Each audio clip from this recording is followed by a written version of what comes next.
because that's how we preserve education. Folks, all of these things are on the ballot. Make no mistake about it. And when we get out there and vote, that's how we win. Make no mistake about one more thing. They will continue to divide between now and Tuesday. They will continue to try to lie more. They will continue to get down in the mud. And you know what, folks? When they go low, we go vote. No, when they go low, we go vote. When they go lower, we bring 20 friends with us who are eligible to vote, and they vote. When they go low, we say, sí se puede, sí se puede, sí se puede, sí se puede, sí se puede, sí se puede, sí se puede. That's what we say, folks. Porque cuando votamos, ganamos. Nuestro voto es nuestra voz. Pero tenemos que votar. Tenemos que comprender que Donald Trump quiere asegurar que nuestra comunidad tiene miedo de que votar. Donald Trump wants our communities to be fearful of voting. We're here to say the right to vote is sacred. Don't ever take it away. That's what we're doing, folks. Make no mistake about it. We're getting out there. We're voting because you know what, folks? We're here on Tuesday to send a message not only in Florida, not only across the United States of America, but around the world. We're here to send a message. Somos los Estados Unidos. No somos los Estados divididos. We are the United States of America, not the divided states of America. We are America.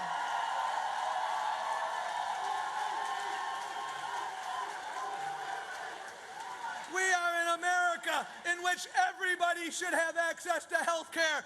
We are an America in which our dreamers should be able to dream. We are an America in which education is the key to upward mobility. We are an America in which we understand that our governor should have been cleaning up the algae instead of sitting on his ass.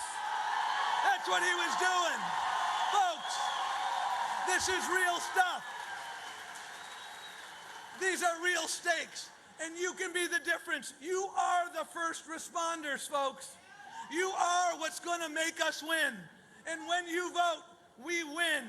That is why, cuando votamos, ganamos. That's what we say in Spanish. When we vote, we win. When we vote, we win. When we vote, we win. Cuando votamos, ganamos. Cuando votamos, adelante, forward. Let's win, and let's win. And you are going to now hear from the next Lieutenant Governor of the great state of Florida, my good friend, Chris King. Let's hear it for Chris.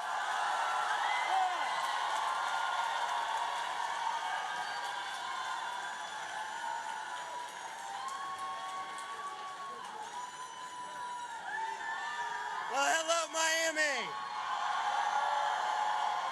I got a big announcement. President Barack Obama is in the house. Senator Bill Nelson is in the house. And my friend, my new boss, and the next governor of the state of Florida, Andrew Gillum, is in the house.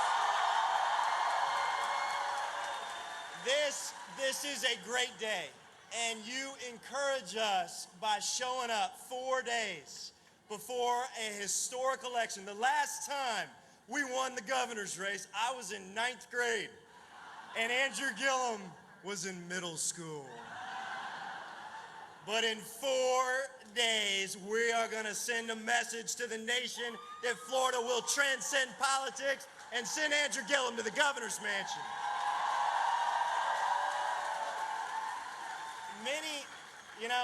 I'm many things. In many ways, I just call myself Andrew Gillum's wingman these days. And as you know, I ran against him for 18 months. And in trying to beat him, I came to care for him. And I came to like him. And I came to believe in him. And people have asked us, Chris, what are the similarities and differences between you and Andrew Gillum? And I say, well, you know, we both have 3 children, 2 boys and a girl. Mine are here. We both have strong women in our life. And this is very, very important, as you know. You know, I met my wife when I was a sophomore in high school. She was a senior. That's right. Little bit of a problem for her. Huge opportunity for me. You know you've known your wife a long time. First time you asked her out, you asked her to pick you up because you didn't have your driver's license. But about the time I was meeting Kristen King, a young Andrew Gillum met R.J. Gillum, the next First Lady.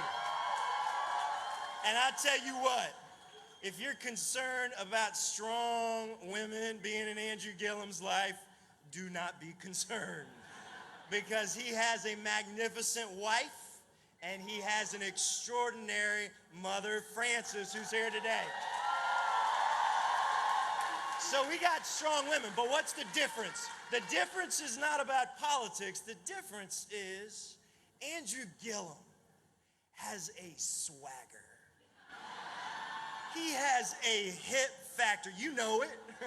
You know it. When he comes out here, you'll all get excited that Chris King is still trying to emulate. And you know this best. We have something called the political walkout song. You know what that is. That's the song we put on to fire you up, and it's supposed to illustrate our personalities. Andrew Gillum's walkout song is Walk It Like I Talk It. Pretty cool, I would admit. Chris King's walkout song, Jackie Wilson's Your Love Keeps Lifting Me Higher. Works for me. But you know what? I believe we're going to win this thing, and we are going to make history. But we need your help. We need your love and your support and your time, because the last thing I'd say, we're running against a guy. I know because I'm trailing him all over the state of Florida. And when he was competing with my wingman, my running mate, my governor-to-be in the debates, he lied in the first debate 21 times. Not to be outdone, we had a second debate. You know how many times he lied in that? 22 times. But in Andrew Gillum, just like in Bill Nelson, we have a man of vision, a man of integrity, a father and a husband, a leader, and someone who will take Florida to a higher and better place. Thank you so much for being here.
Please welcome Senator Bill Nelson.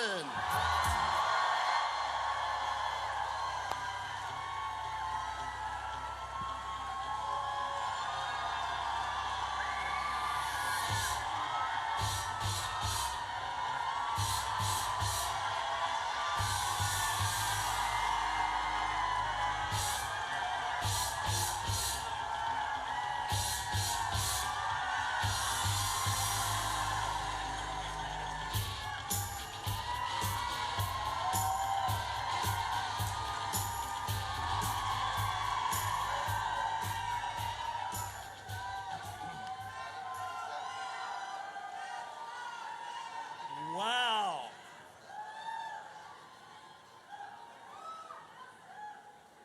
I think I know the outcome on Tuesday.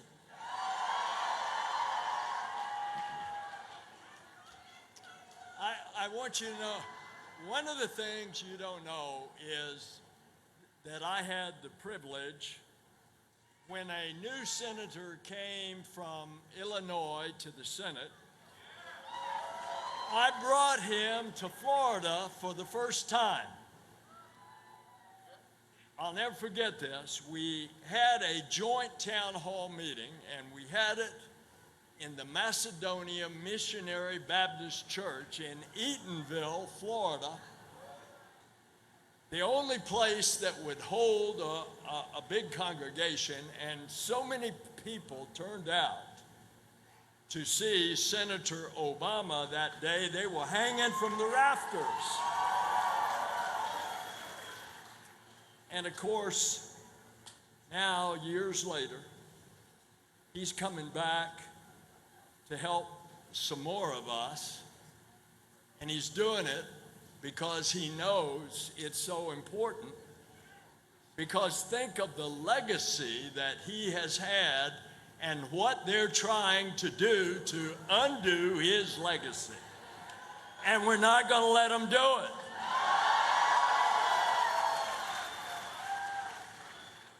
There's another reason, and he's coming here because he's tired of all the untrue things that are being said. The former president feels that politics ought to be about honesty and integrity.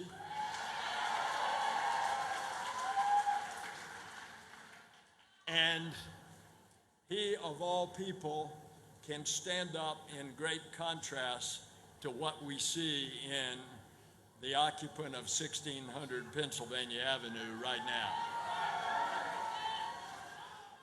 So what this election comes down to is trust and honesty. And it's about who do you trust. Now more than ever, the country, indeed Florida, needs people that they can trust. We need leaders who know right from wrong. Desde el día de mi juramento como un teniente en las Fuerzas Armadas,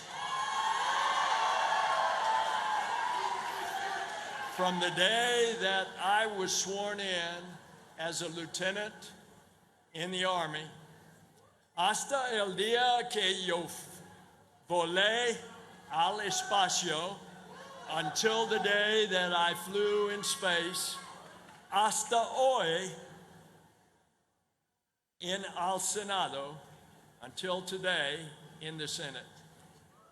Hay un gran placer, un gran honor para mí, para servicio público. It's a great honor for me as a public servant. Yo creo que servicio público es una confianza pública. I believe that a public office is a public trust. And the people have responded very generously to me over the years by placing their trust in me. And I'm proud that now you have a real choice in the Senate election between the record of me and my opponent. My opponent has cut education. I support education.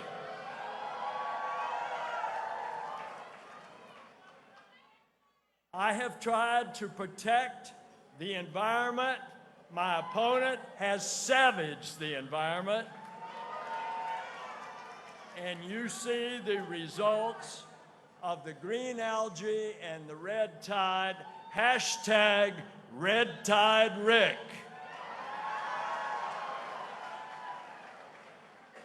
I have tried to protect health care. He, of course, has tried, not for 1 year, but for 7 years, to repeal the Affordable Care Act. And now he has allowed the state of Florida to go ahead with a suit in federal court that is trying to declare your protection if you have a pre-existing condition, to declare that unconstitutional. This is what we are up against. And ladies and gentlemen, you've given me the privilege of standing up and working on the jobs for the future, our aerospace program. Ladies and gentlemen, we're going to Mars.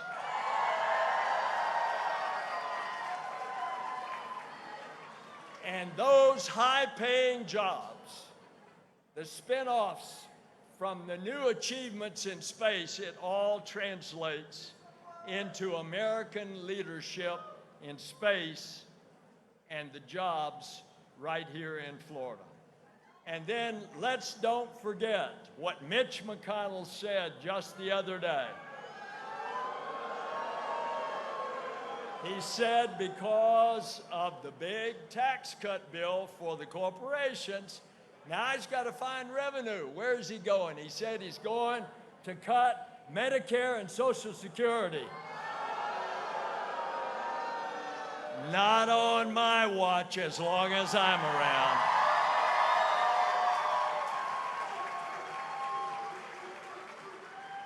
And so come election day, we all have a lot at stakes.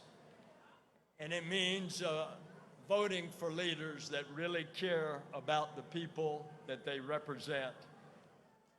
And it means voting for leaders that really care about our state. And so I ask for this opportunity right now to come to introduce you to someone that I saw early as a young man as the student body president at Florida A&M.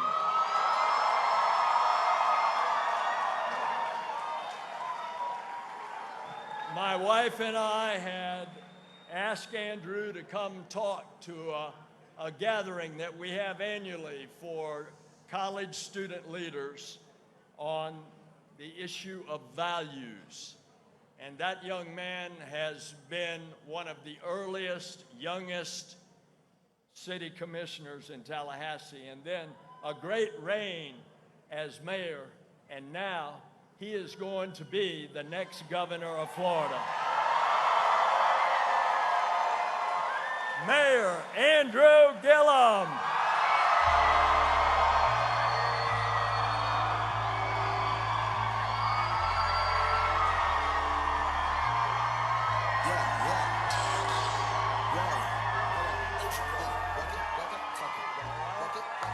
All right, everybody.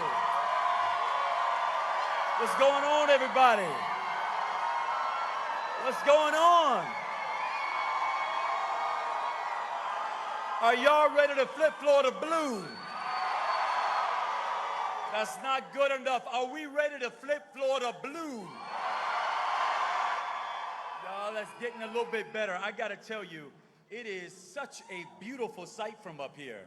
If we could hold the election today, I think we would run away with it miles, miles, miles ahead of our opponents.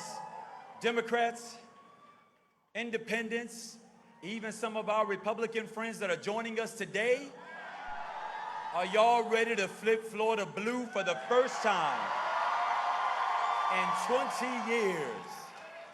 I believe that we're going to do it this time, y'all. Listen, you all have heard me as I have moved around this wonderful state of ours for now 21 months.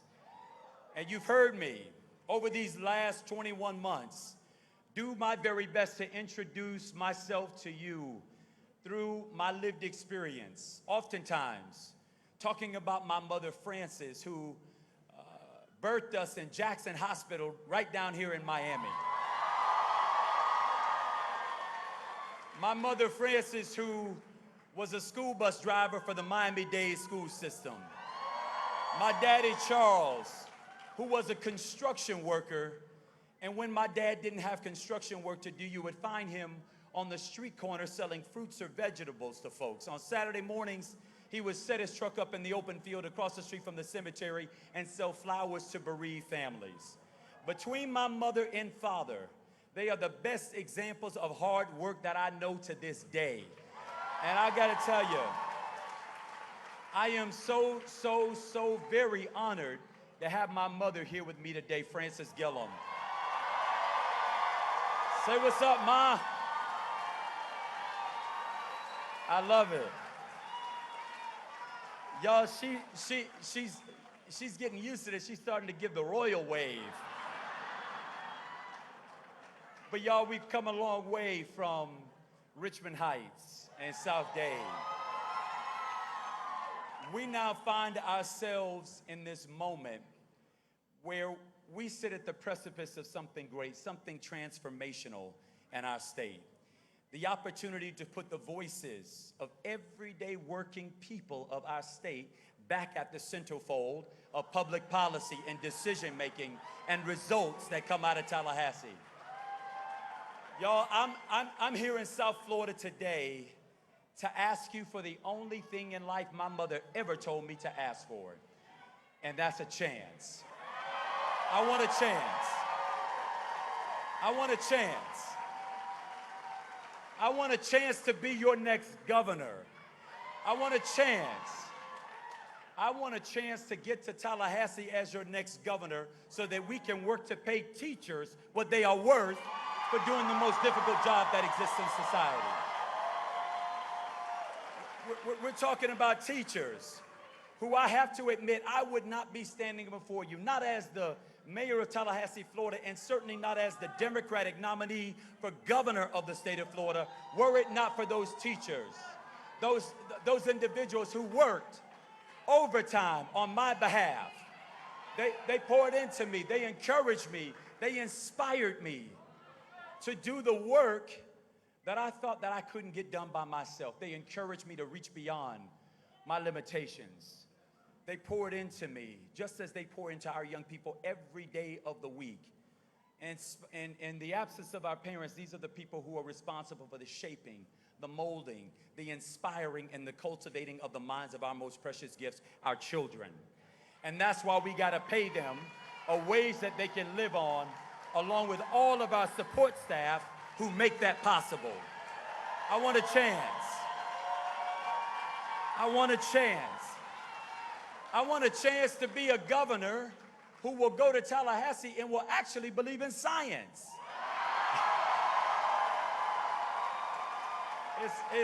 It's more than a notion, right? Because we become so used under Red Tide Rick of denying the science, the fact that global warming and climate change is a real thing. When you live in the state of Florida and you're surrounded by water on 3 sides, you better believe it's a real thing, because it has a direct impact on the future of this state. I want a chance. I want a chance to go to Tallahassee and achieve real criminal justice reform here in the state of Florida. Not only the kind of reform where once you have paid your debt to society and you get out and you re-enter our communities, in my opinion, you ought to have your right to vote. You ought to have your constitutional right to vote. But not just that, y'all.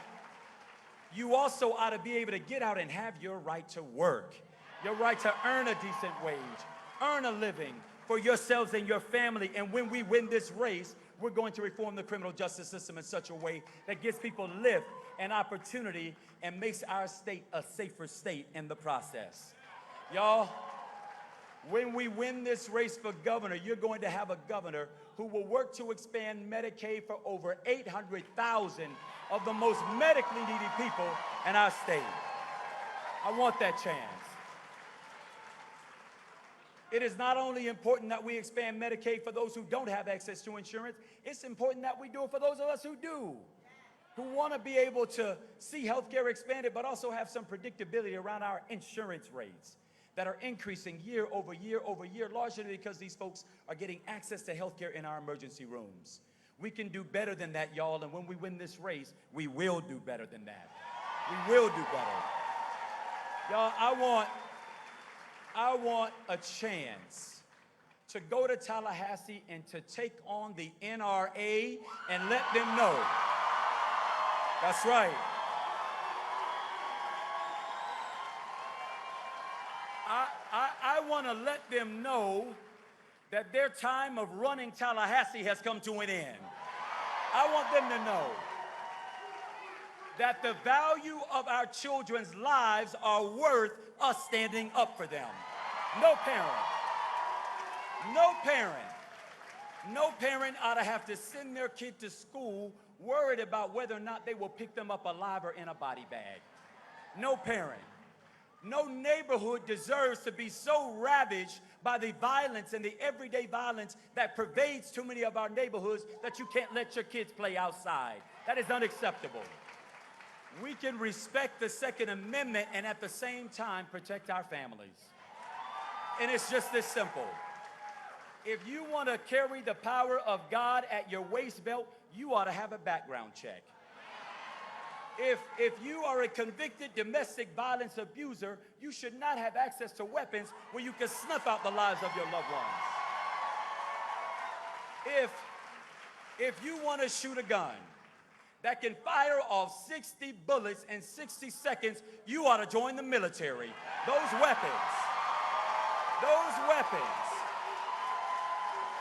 weapons have no place in everyday society. We can stand up for that kind of a state. Listen, y'all, I don't know how many of y'all saw the debates. Y'all catch any of the... If you saw the debates, you saw that my opponent, Mr. DeSantis, had repeated opportunities to tell the people of this state what he wanted to do for them. Instead, he was so quick to get my name out there that it was the only thing coming out of his mouth. Well, I'm flattered, y'all, but the people of the state of Florida deserve to hear what he wants to do for us. And unfortunately, he failed the test that is most important, and that is he couldn't be honest with you. He couldn't level with you about what he wants to do. He couldn't let you know that he voted over a dozen times to repeal Obamacare. He couldn't tell you that. Well, y'all, we have an opportunity to send Mr. DeSantis and Mr. Trump both a message on November 6th. Right? Listen, and let me put some more on that. We have a chance to send them an unapologetic message, right? One that will not confuse them, that their brand of politics is no longer acceptable in the state of Florida, at all, at all. So y'all, I want you to know that my wife and I, we're going to put everything we have into this. I'm so proud to be joined on this mission by the woman who is definitely and without a doubt the wind beneath my wings. She's here today. Baby, R.J. Gillum, will you stand up? Y'all, if you don't like me, vote for me because she could be your first lady. Right? But we're willing to go everywhere. We've traveled to red counties, to blue counties, to purple counties. We've seen crowds where we didn't have room enough to hold everybody. Putnam County, Clay County, Charlotte County, Escambia County. We've been all over this state, y'all. And the reason why we've gone to some of these counties, these deep red counties, because I want them to know that I want to be their governor too. I want them to know that. I want them to know that when I'm elected governor, I'm going to be a governor for all of the people of the state of Florida, not just some of the people. And so I want you to know that none of this will be possible unless we do our jobs. None of it. We can't just tweet about it, Facebook about it, Snapchat about it, and not be about it. And what does it mean to be about it? What it means to be about it is that we've got to go to the polls and vote like our lives depend on it, y'all. We got to do it. Because the truth is, our lives do depend on who the next governor is of the great state of Florida. So we got to bring this thing on home. Some of y'all have heard me talk about bringing it home.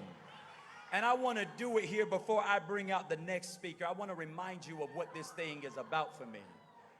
As some of y'all know, because my mother and father would have to get up so early in the morning and head to work, they would load me and my siblings up in the car and drive us to my grandmama's house, where she would let us sleep a little bit longer before she would get us up and ready for the day. And my grandmother had two rituals she performed. One, she'd get her bottle of olive oil, and actually sometimes it was cooking oil, whatever the greasiest thing she could get, and she would build a cross on our forehead. It was her way of sending us out into the day with a blessing that no harm would come our way. And then her mantra would be, boy, go to school, mind your teachers, get your lesson, and one day bring it home. She would say, bring it home for your little brother, your little sister, for that boy down the street that you play with. God knows where he gonna end up. Bring it home. Bring it home for your mama and your daddy who get up every day to go out there and slave on somebody else's job to keep a roof over your head and clothes on your back and food on the table. Bring it home. Y'all, what I would come to learn my grandmother was communicating was that it wasn't just about me, that it was about the collective. It was about all of us, that if I went far in life, we would all go far in life. That if I did good in life, we would all do good in life. And under Trump's America, they're trying to brainwash us into thinking that the only way we do good is by wishing for the failure of the person next to us. Well, y'all, I reject that brand of politics. I reject it. I believe that since we're all in the same boat, we all ought to put our oars in the water and row in the same direction. And that if we do that, we all go further. We all do better when we do better.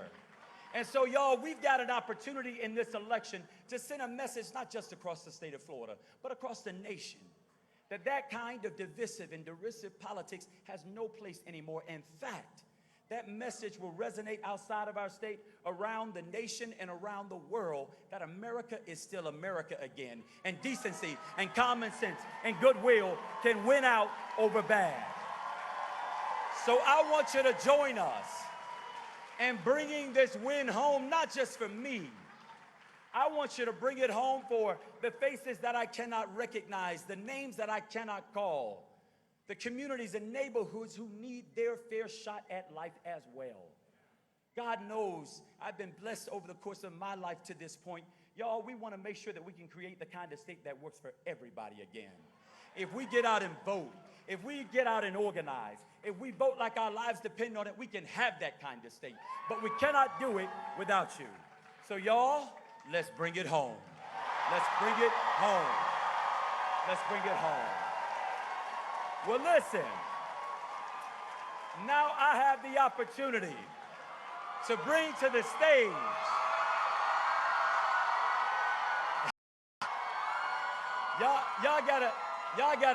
y'all gotta let me get his name out, please.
It's good to see all of you. So, first and foremost, give it up for your next representatives, Mary Barzey Flores, Debbie Mercasell Powell, and from the U, Donna Shalala, a leader that we are going to send back to the United States Senate, my friend, Bill Nelson. And give it up for an outstanding mayor, one of the most inspiring, gifted candidates that are running this year, the next governor of the next great state of Florida, Andrew Gillum. Give it up.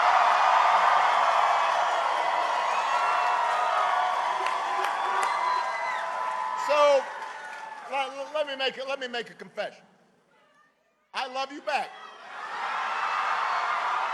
But you knew that. That wasn't a confession. Now, there are a lot of good reasons to come to Miami.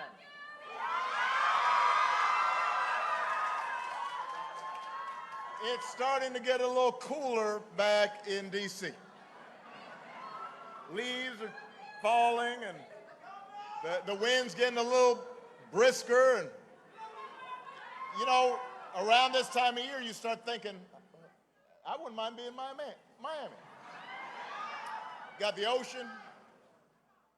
You've got really good Cuban sandwiches.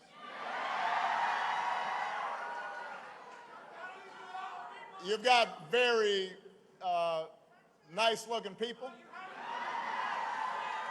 So there are a lot of good reasons to come to Miami.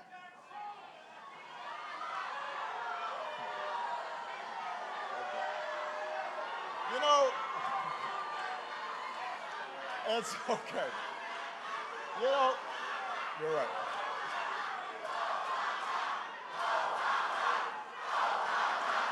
Sorry. Don't curse in front of kids. Come on. Don't do that in front of kids. Come on.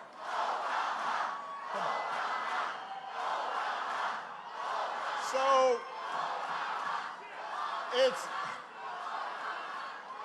we're okay. You know what? This is what I look forward to, is having a few hecklers to get me back in the mood.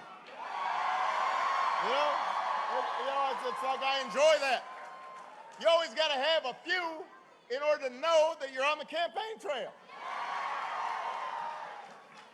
So these are all the reasons I've come down to Miami. But the real reason I came down to Miami, because this Tuesday might be the most important election of our lifetimes. Politicians will always say that, but this time it's actually true. The stakes really are that high. The consequences of any of us staying home really are more dangerous. Because America's at a crossroads. The health care of millions. Hold on a second. Sir.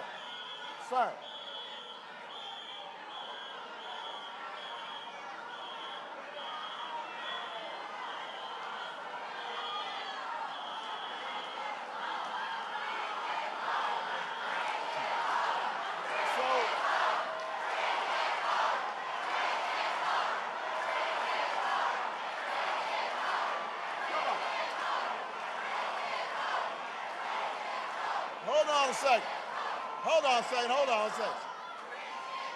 Listen, here's the deal. If you support the other candidates, then you should go support the other candidates.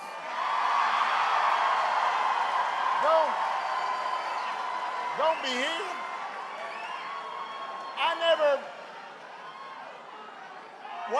One of the things I never understood was why, if you're supporting the other guy, you come to my rally.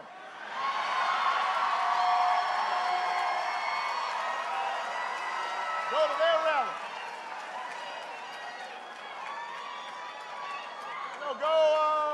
Go talk about what you're for. Don't Don't come hollering here. Where was I? So America's at a crossroads. The health care of millions is on the ballot. Making sure working families get a fair shake is on the ballot. But maybe most of all, the character of our country is on the ballot.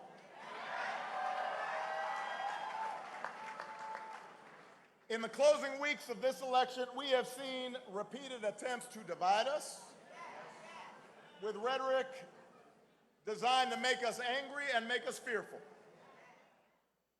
It's designed to exploit our history of racial and ethnic and religious division that pits us against one another,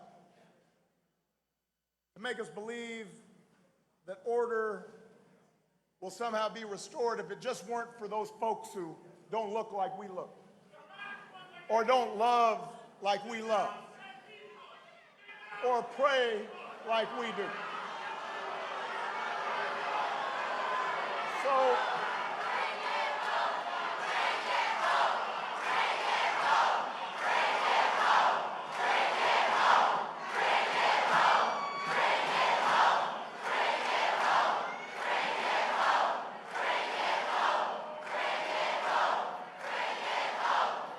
you know what? It's an old playbook. It's one that the powerful and the privileged turn to whenever control starts slipping away.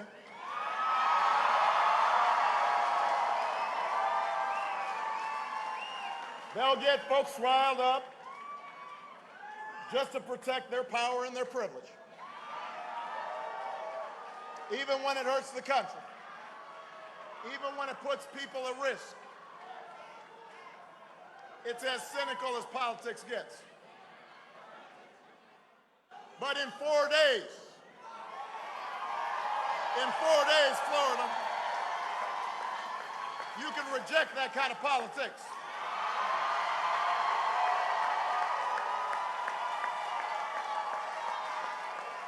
In 4 days, you can be a check on that kind of behavior. In 4 days, you can choose a bigger, more prosperous, more generous vision of America. An America where love and hope conquer hate. An America where we, the people, whatever we look like, whoever we love, however we choose to pray, however our ancestors came here, we can come together to shape our country's course. That's what Andrew Gillum stands for. That's what Bill Nelson stands for. I'm hoping that's what you stand for. That's what you can do when you vote on Tuesday.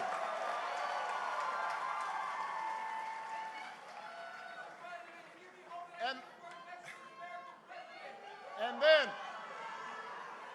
we've been at this crossroads. We've been at crossroads like this before. And each time we made the right choice, not by sitting back, not by waiting for history to happen to us, but by marching and by mobilizing and by organizing and by voting to make history happen. That's how we abolished slavery in this country. That's how we overcame a Great Depression. That's how we won women's rights and workers' rights and civil rights, LGBT rights and immigrants' rights.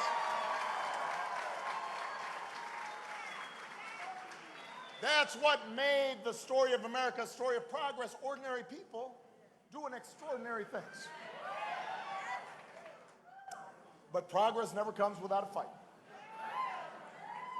For every 2 steps of progressive change, we often take 1 step back in conservative retrenchment. Every time we start pulling ourselves closer to our founding ideals, that all of us are created equal, endowed by our Creator with certain inalienable rights. every time we start including more people in that promise, some folks start pushing back. The status quo pushes back. You win the right to make a union, SEIU. But then somebody comes around and tries to bust your union. You win a higher minimum wage. Then Congress decides we won't raise the minimum wage for a decade. You win the right to vote. They try to make it hard for you to vote. Making this country better has never been easy. I love you too, but this is serious. 10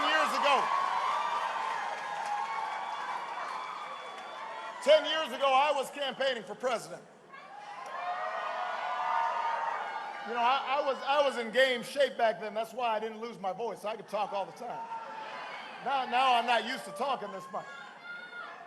But 10 years ago, we had just gone through a period of conservative retrenchment. Republicans had been cutting taxes for the rich.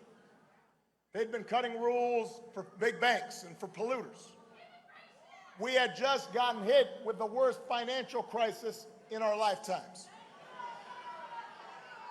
And guess what? The Democrats had to come and clean up.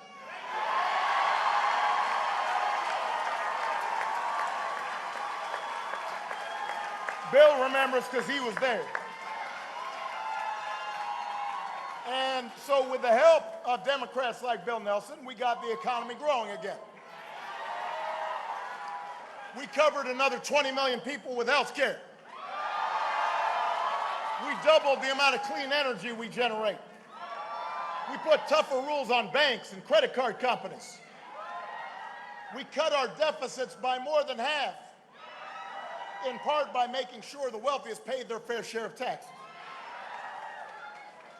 So by the time I left office, wages were rising, the uninsured rate was falling, the economy was growing, and by the way, that growth has just kept on going. You know, I do have to make this point because right now Republicans are all, look, the economy's so good. Where do you think that started?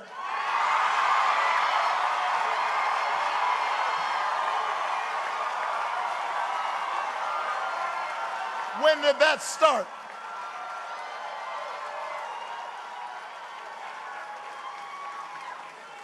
They're talking about how, oh, look, how many jobs we created.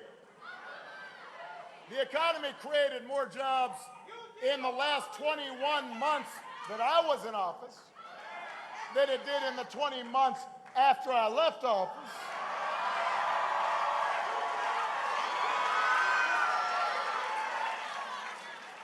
And at the time, they were saying how terrible the economy was. Anyway, we'll get to that. That's what a progressive agenda did. Now, we didn't get everything we wanted to do. You couldn't reverse 40-year economic trends in only 8 years.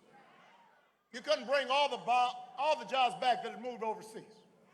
You couldn't eliminate all the inequality that had built up, especially not after Republicans took over Congress and blocked everything that Bill and I and others tried to do. But now Republicans have been in control for 2 years, everything in Washington, White House, House, Senate. They've won governorships, including here in Florida. What have they done with that power? No, it's not true they haven't done nothing. That's not true. They cut taxes for the rich just like they did the last time. They stripped out rules to protect our air and water just like they did the last time. They ran up the deficit just like the last time. Just like the last time. And by the way, they actually know none of this is popular. which is part of the reason why, just like the last time, they're actively trying to disenfranchise voters to keep them from voting. They're also resorting to the same tactic that they did the last time, which is to try to scare folks with whatever boogeyman or divisive social issues they can come up with, just like they did the last time. Let's take a look at what they've been up to. They promised to take on corruption. Instead, they have racked up enough indictments to field a football team.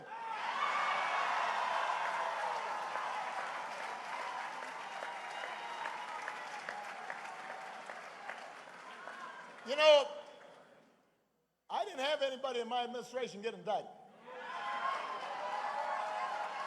I mean, I just thought that's how you're supposed to do things.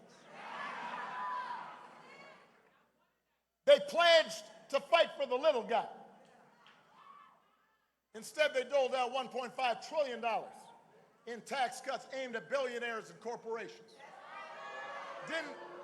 Don't boo. Vote. Let me tell you something. Republicans can't hear you boo, but they can hear you vote.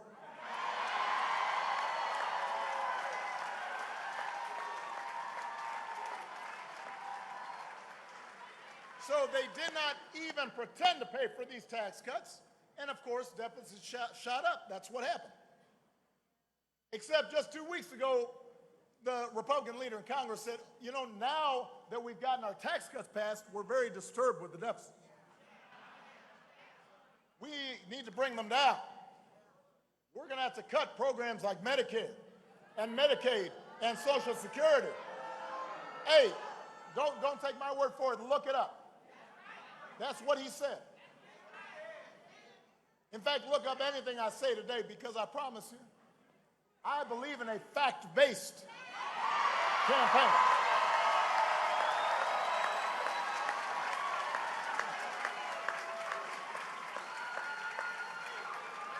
The point is that cutting Medicare and Social Security and Medicaid to pay for tax cuts for folks like Rick Scott does not sound like fighting for a little guy to me. You want somebody...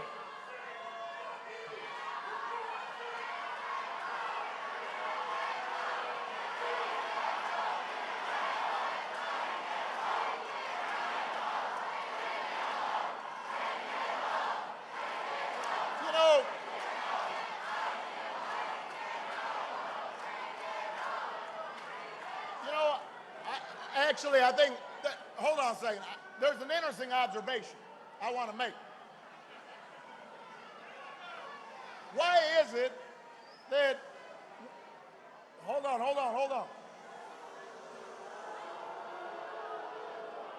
Why is it that the folks that won the last election are so mad all the time?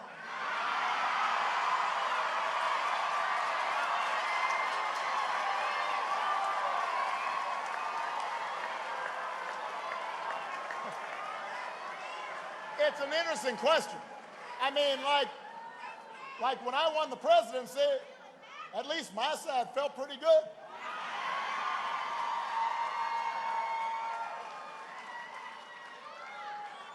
You know, I don't know why. It tells you something interesting. That even the folks who are in charge are still mad. Because they're getting ginned up to be mad. That's the mindset. So you want somebody who's actually going to work for working people? Andrew Gillum, somebody who's going to work for working people. Andrew's mom is right here. That's where he got his good looks from. Andrew was raised by a construction worker, a school bus driver.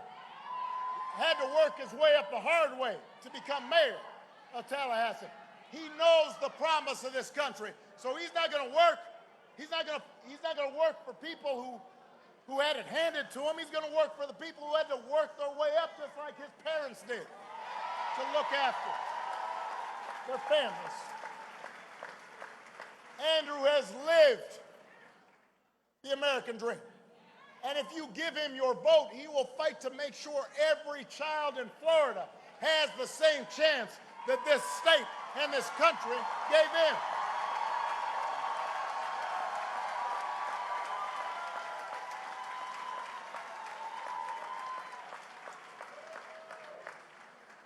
Let's talk about health care for a second. 8 years ago, Democrats passed the Affordable Care Act. That law helps cover almost 1.6 million people just here in Florida. That law made it illegal for the first time for insurers to discriminate against folks who had a pre-existing condition. And by the way, for the young people here, you may not think about pre-existing conditions, but when you get to be 57,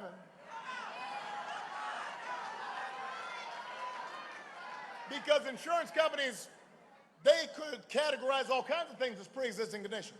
If you had asthma, you might not get insurance or it'd be really expensive. If you had cancer, they might not give you insurance. Just being a woman was considered a pre-existing condition because they would charge women more than men for insurance, which, when you think about it, makes absolutely no sense, because the condition women have is the power to give birth to us. And it seems to me you wouldn't want to charge somebody more for bringing us into the world.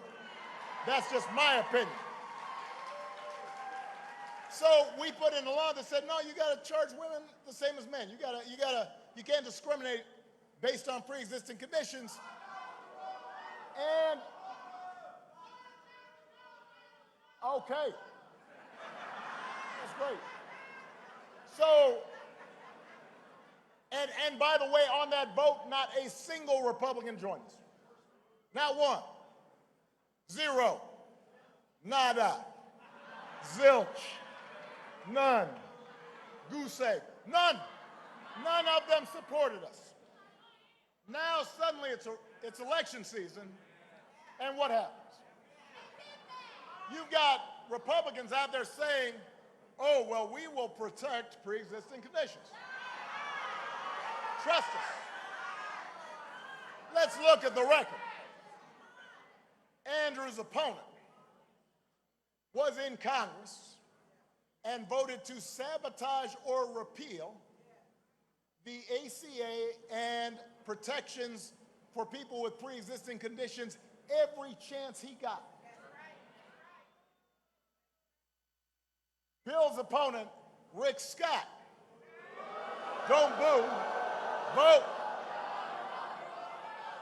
So Bill's opponent is literally suing the government to overturn pre-existing protections as we speak.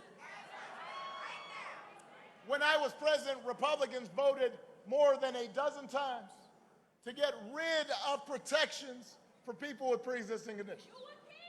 Last year, they fell one vote short. One vote. If they win this Tuesday, they'll finally succeed.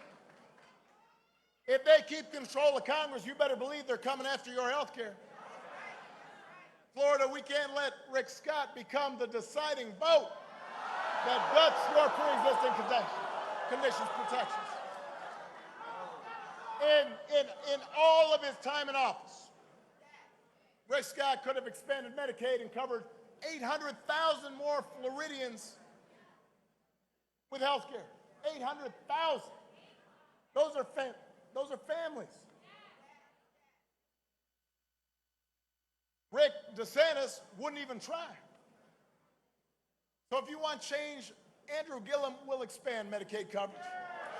If you vote for him and you vote for a Democratic state legislature to help him, your vote could give 800,000 Floridians just like that the security of health care coverage. Democrats aren't going to let Republicans gut your pre-existing conditions protections. Democrats aren't going to let Republicans gut your Medicare to pay for their tax cuts. They're going to protect your care, period.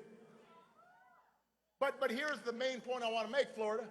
If Republicans thought their tax cut for billionaires was popular, they'd be campaigning on it, right?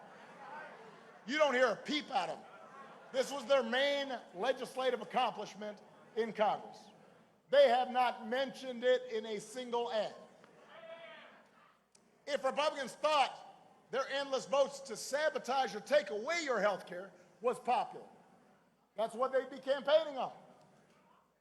You don't hear a peep from them about that. In fact, right at election time, suddenly Republicans are saying they're going to protect your pre-existing conditions when they've literally been doing the opposite. That's some kind of gall. That's some kind of chutzpah. Let's call it what it is. It's a lie. They're lying to you. A former Republican Congressman, David Jolly, just cast his vote. He voted for Andrew Gillum.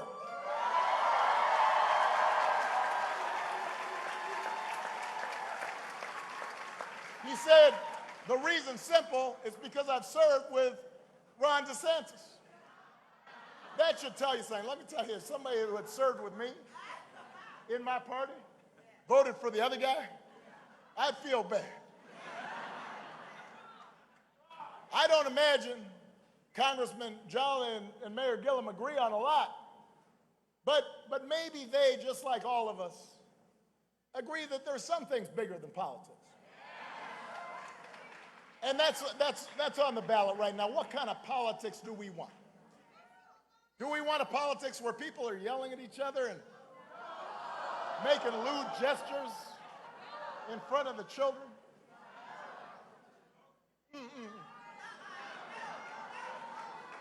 Can't do that in front of mamas. Look, throughout human history, politicians have made promises that turned out to be harder than they expected, and so they pump up the good things that they did. They downplay the stuff that didn't work out. They try to put a positive.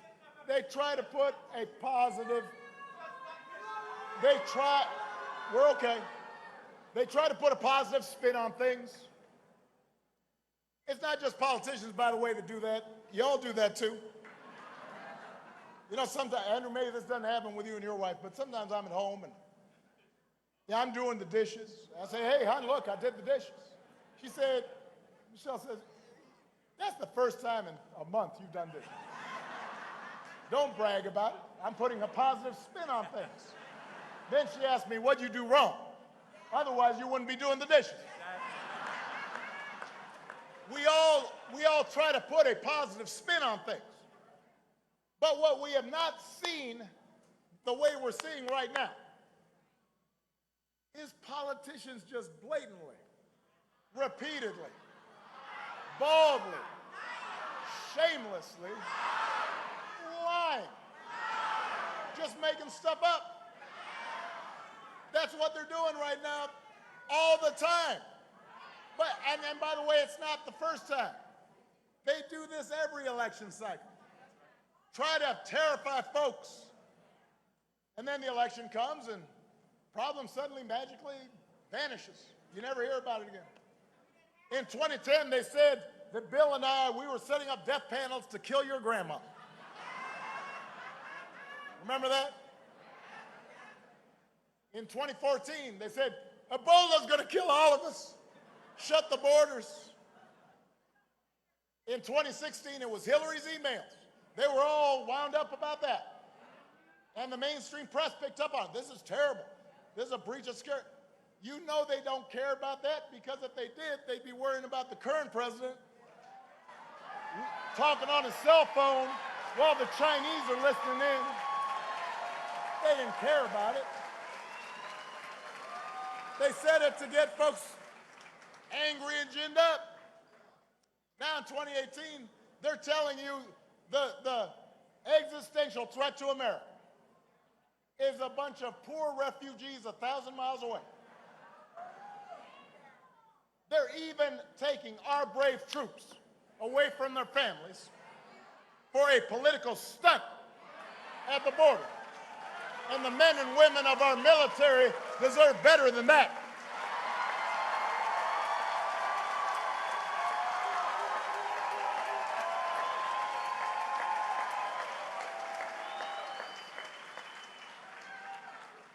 So there's just constant fear-mongering to distract from the record. Now the administration suddenly says we're doubling down on an outdated Cuba policy, which all that does is hurt families and entrepreneurs who are trying to open up the Cuban economy. We need to get back to policies that support the Cuban people, make their lives better. That's change. That's what Bill believes in. That's what Andrew believes in. The point is, Florida, they make stuff up, but here's also the problem is too often we fall for it. Too often we fall for the distraction.